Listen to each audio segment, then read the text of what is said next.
Maïssa et Tariq étaient mariés depuis 5 ans, mais leur foyer dégageait la chaleur d'un congélateur. Quiconque entrait chez eux aurait peine à croire qu'ils formaient un couple.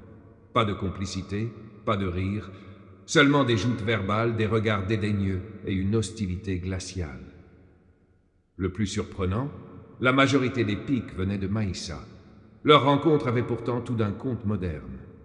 Maïssa s'était rendue à une agence bancaire pour une erreur sur son compte, en furie. Tariq, conseiller à l'accueil, l'avait reçue avec calme et patience et avait réglé son souci sans hausser le ton. Elle avait été impressionnée par son attitude, lui par son assurance et sa prestance. Leur idylle avait été brève mais intense. Tariq n'était pas riche, mais il avait un esprit posé, méthodique et une générosité discrète. Maïssa, elle, était passionnée, directe, forgée dans une maison où sa mère rabaissait constamment son père, qu'elle appelait rat de bibliothèque inutile. Pour Maïssa, douceur rimait avec faiblesse. Quand Tariq lui avait demandé sa main, ses amis s'étaient moqués. Cet homme-là, on dirait un prêtre. T'es sûr qu'il a un avenir? Mais Maïssa avait cru voir en lui un potentiel caché. Les 2 premières années de mariage, elle avait faim la satisfaction. Mais tout changea le jour où Tariq perdit son poste à cause d'une vague de licenciements. Au début, Maïssa avait tenté de le soutenir, mais rapidement, les reproches avaient pris le dessus. Donc, je suis censé entretenir la maison pendant que tu médites sur le canapé? J'ai épousé un homme, pas un pot de fleurs. Même lorsqu'il trouva un poste de superviseur dans une société logistique, elle ne cessa ses sarcasmes. Regarde-toi, le mari de ma pote porte des costumes et conduit une berline. Toi, tu fais des livraisons avec un gilet jaune. Tariq essayait de contribuer comme il pouvait, achetant des provisions ou participant au loyer, mais elle trouvait toujours de quoi se moquer. 5 pains et une boîte de lait?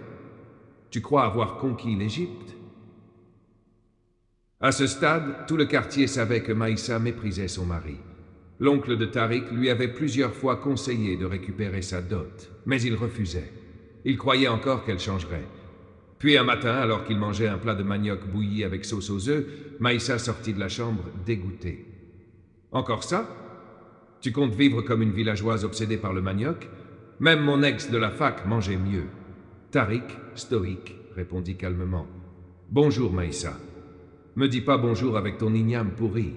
Tu crois que j'ai quitté la misère pour m'y replonger? T'as aucune ambition, aucune vision. Il ne dit rien, habitué à ses éclats. Mais ce soir-là, tout changea. Ils se disputaient pour un simple chargeur. Et au paroxysme de la querelle, Maïssa hurla si fort que tout l'immeuble l'entendit. « Tu es une bête! Tu ne réfléchis pas, tu ne fais rien, t'es juste là comme un poids mort. » Un silence glacial s'abattit dans tout l'immeuble. Tariq la fixa, impassible, mais en lui, quelque chose se brisa. Il ne dit plus un mot. Il prépara calmement un sac, prit quelques affaires et quitta l'appartement. Il ne vint pas pendant 2 jours. Maïssa croyait à une farce. Elle pensait qu'il reviendrait penaud. Mais ce qu'elle ignorait, c'est que ces mots allaient devenir sa propre malédiction. 2 jours s'étaient écoulés. Tariq était revenu brièvement à l'appartement, silencieux. Il ne prononça aucun mot à Maïssa, prit quelques documents, referma sa valise et repartit. Pendant ce temps, Maïssa riait au salon de coiffure, assise à côté de sa meilleure amie Zina, sirotant un jus d'hibiscus. Laisse-le, ce pauvre mystique. Il pense que rester muet fait de lui un homme mystérieux.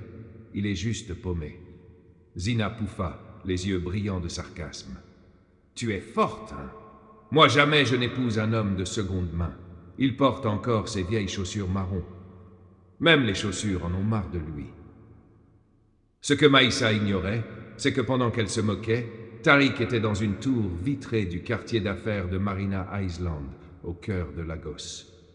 Son ami de longue date, Khalil, venait de le nommer cofondateur d'une start-up technologique en gestation depuis plus d'1 an. Tariq y avait investi tout ce qu'il avait, ses économies, ses nuits sans sommeil, ses lignes de code. Aujourd'hui, leur société venait de conclure un contrat colossal avec un géant des télécommunications africain. L'annonce publique approchait. Tariq signa les documents, regarda la mer depuis la baie vitrée et murmura « Le vrai jeu commence ». Maïssa, de son côté, commençait à remarquer des choses troublantes. Tariq ne l'appelait plus. Il ne posait plus de questions, ne la regardait même plus. Même lorsqu'elle rentrait à 3 heures du matin après une soirée avec ses amis, il ne levait pas un sourcil. Il verrouillait même son téléphone maintenant. Un soir, elle rentra et le trouva prêt à sortir. Il portait un cafetan bleu nuit, ses cheveux taillés nets, un parfum enivrant et des chaussures élégantes toutes neuves. « Où tu vas comme ça ?»« À une livraison de pizza haut de gamme. » Tariq la fixa un instant. « Je vais là où ton esprit ne pourra jamais me suivre. » Et il claqua la porte. Une semaine plus tard, la grande sœur de Tariq, Imani, leur rendit visite. Elle vit Maïssa, soupira et déclara d'un ton tranchant « Tu joues avec un homme qui a 10 coups d'avance sur toi. Tu riras jaune quand le sol s'ouvrira sous tes pieds. » Maïssa souffla et quitta la pièce. Elle n'avait plus peur des avertissements. Mais tout changea 2 jours plus tard quand Zina lui envoya un lien WhatsApp. « Dis-moi que ce n'est pas ton mari sur cette vidéo. » Maïssa cliqua. Et là, elle le vit. Tariq, en costume sur mesure, souriant, posant aux côtés de PDG internationaux, signant un contrat en pleine conférence de presse sous les flashs et caméras. Il parlait avec assurance. « Notre mission est de bâtir des solutions technologiques africaines pour l'Afrique. Le futur, c'est maintenant. » Elle visionna la vidéo 3 fois, 4, 10 fois. Elle l'appela. Répondeur. Encore. Toujours éteint. Elle s'effondra sur le carrelage froid, son téléphone entre les mains. Cette nuit-là, elle ne ferma pas l'œil. Elle regarda la vidéo encore et encore, fascinée par son calme, sa prestance. L'homme qu'elle avait méprisé rayonnait. Il avait changé. Il était devenu quelqu'un. Le lendemain, elle lui écrivit « Mon amour, j'ai vu la vidéo. Je suis tellement fier de toi. J'ai toujours cru en toi. » Aucune réponse. « On peut parler ? Je t'en supplie. J'ai fait ta soupe préférée. Reviens à la maison. » Silence. Elle posta une photo de lui sur son statut WhatsApp. Fière de mon roi, mais toujours aucun signe. 3 jours plus tard, elle se maquilla avec soin, mit sa robe la plus élégante, ses talons les plus hauts, et se rendit à l'adresse mentionnée dans l'article. Un immense immeuble vitré. Une réception marbrée, un nom sur la plaque dorée, T&K Technologies. Elle inspira profondément et entra. Le hall de la tour de verre sentait la climatisation, le cuir neuf et la réussite. Maïssa, perchée sur ses talons, s'avança vers la réception, son regard glacé et son ton sec. « Je veux voir Monsieur Tariq Damina. C'est mon mari. » La réceptionniste consulta calmement son écran et secoua la tête. « Il est complet aujourd'hui, madame ? Vous avez un rendez-vous ? Je suis sa femme !» répliqua Maïssa, la voix montant d'un cran. C'est à ce moment que Khalil passa, vêtu d'un blazer italien. Il la reconnut instantanément et sourit, narquois. « Ah, madame Maïssa, ça fait longtemps. Khalil, s'il te plaît, dis-lui que je suis là. C'est important. » Il la regarda de haut en bas, un soupçon de dégoût dans le regard. « Il ne veut pas te voir. Tu l'as traité d'animal, non ? » Eh bien, l'animal a bâti un royaume. Et dans son royaume, les clones ne sont pas invités. Il tourna les talons. Elle n'eut même pas le temps de répondre. Quand elle rentra chez elle, le choc fut total. Ses affaires traînaient devant la porte. Sa clé ne tournait plus dans la serrure. Tariq avait repris possession de l'appartement. Elle s'effondra au sol, des larmes coulant sur son maquillage impeccable. Dans sa tête résonnaient ses propres paroles d'autrefois. « Un jour, tu regretteras. » Tariq l'avait prévenue. Elle avait ri. Aujourd'hui, plus personne ne riait. Même les voisins l'évitaient comme une ombre porteuse de malheur. Elle appela Zina. « Je peux rester chez toi quelques jours ?»« Ma biche, tu connais mon proprio, il veut pas de visite. » Elle appela sa cousine Founé. « Cousine, je n'ai nulle part où aller, juste quelques nuits. Tu es mariée. Je peux pas t'héberger, mon mari va mal le prendre. » Maïssa passa la nuit dans un motel miteux, recroquevillée sur un oreiller trempé de larmes. Quelques jours plus tard, rongée par le doute, elle retourna discrètement devant les bureaux de Tariq. Et là, elle le vit. Il sortait, un sourire doux aux lèvres, en compagnie d'une femme simple et rayonnante. Amina, une fille d'église, qu'elle avait vaguement croisée autrefois. Pas de talons bruyants, pas de fossiles, juste une robe sobre, des tresses soignées et une présence paisible. Tariq lui ouvrit la portière de la voiture, un geste qu'il n'avait plus fait pour Maïssa depuis des années. Maïssa se cacha derrière une colonne, le souffle coupé. Pour la première fois, elle se sentit comme la maîtresse, comme celle de trop. Elle resta plusieurs jours à l'hôtel, affaiblie, sans appétit. Chaque mot lancé à Tariq revenait comme une flèche en pleine poitrine. Puis, un matin, elle se leva, s'observa dans le miroir fendu et murmura « Non, il est encore à moi. Je ne vais pas laisser une fille de village me voler ce que j'ai construit. » Elle appela la tante Gladys, celle qui avait élevé Tariq. « Tante, c'est moi, Maïssa. J'ai besoin de ton aide. Il y a cette femme bizarre. Je crois qu'elle le manipule. » 2 jours plus tard, Tariq apparut à la porte de l'hôtel, avec tante Gladys. Dès qu'elle le vit, Maïssa se jeta à ses genoux. « Je t'en supplie, pardonne-moi. J'ai été idiote, arrogante, aveugle. » Tante Gladys soupira. « Tariq, c'est ta femme. Arrangez-vous.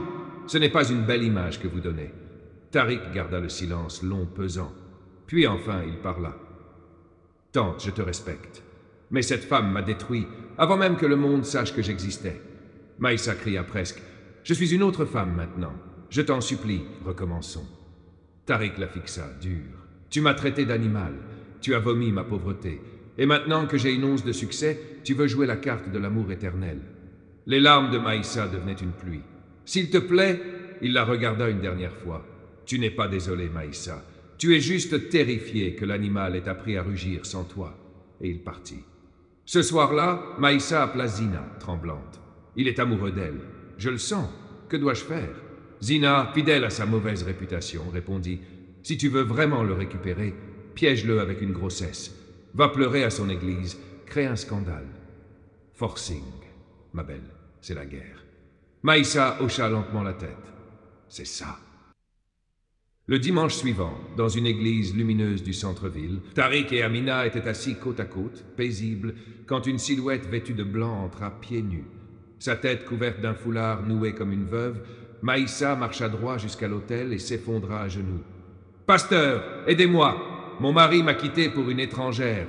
Elle lui a lancé un charme. » L'assemblée se retourna, choquée. Amina baissa la tête, rouge de honte. Le pasteur descendit de la chaire. « Madame, ce n'est pas la maison du scandale ici. » Mais Maïssa hurlait, désespérée. « C'est mon mari! Elle ne peut pas me remplacer! » Tariq se leva lentement, prit le micro. « Oui, c'est ma femme, légalement. Mais elle m'a détruit pendant 5 ans. Dieu a vu.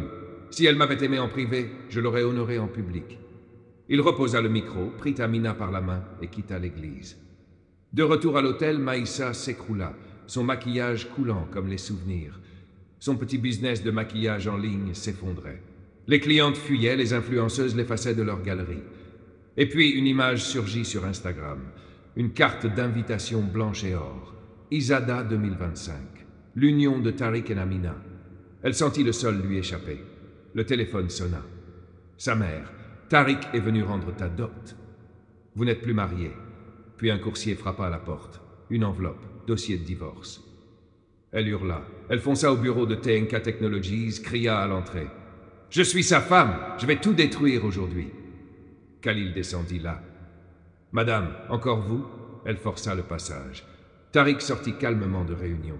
« Tu vas te marier avec cette lézarde alors que je suis encore vivante ?»« Vivante, oui. Mais notre mariage est mort depuis longtemps, après 5 ans que j'ai gaspillés pour toi. »« Non, Maïssa, tu as gaspillé 5 ans à me mépriser. » Elle cria qu'elle allait ruiner le mariage. Mais elle savait, c'était trop tard. 3 jours plus tard, une enveloppe dorée arriva. « Vous êtes cordialement invités au mariage traditionnel de Tariq d'Amina et Amina Obioma. Même tante Imani, tu veux venir? Alors viens dignement. Ne t'humilie pas plus. » Le grand jour arriva. Elmark Event Center brillait. Amina était rayonnante, sobre, élégante. Tariq ajusta son agbada blanc, confiant. « Ton ex va venir, glissa Khalil. Qu'elle vienne, je suis prêt. » À 10h40, les portes s'ouvrirent. Maïssa entra, robe noire, foulard énorme, regard féroce. Elle s'assit au 3e rang et se leva. « Stop, ce mariage est une fraude. C'est mon mari. » Une gifle claqua. « Tante Imani, tu n'insultes pas Amina. C'est elle qui l'a sauvée du suicide. » Maïssa hurla. « Tu m'as giflé, et je le referai. » Tariq prit le micro. « Oui, Maïssa et moi étions mariés, mais ce lien est rompu. Elle a perdu ce mariage bien avant l'argent. » Maïssa s'évanouit. La sécurité la porta dehors. Le mariage se poursuivit. Feu d'artifice. Musique. Victoire. Maïssa se réveilla à l'hôpital. Personne n'était resté, pas même sa mère. Elle rentra à l'hôtel. Mais la réception était sèche. Votre délai est dépassé. Il faut régler. Elle plia ses 2 sacs, l'un contenant quelques vêtements, l'autre ses regrets. Sans trop de choix, elle retourna à Ansuka, chez sa mère. « Maman, je n'ai nulle part où aller. Je t'avais prévenu. »« Maintenant, tu vas apprendre. » Elle dormit sur un matelas, mangea du riz et des haricots. Plus de selfie, plus de luxe. Elle tenta de relancer son entreprise. Mais tout le monde savait. Tout le monde fuyait. À bout, elle vendit ses sacs de luxe, ses robes de créateur, ses chaussures à talons. Avec le peu d'argent restant, elle ouvrit un petit salon de coiffure au marché du village. Une pancarte faite à la main accrochée sur la devanture.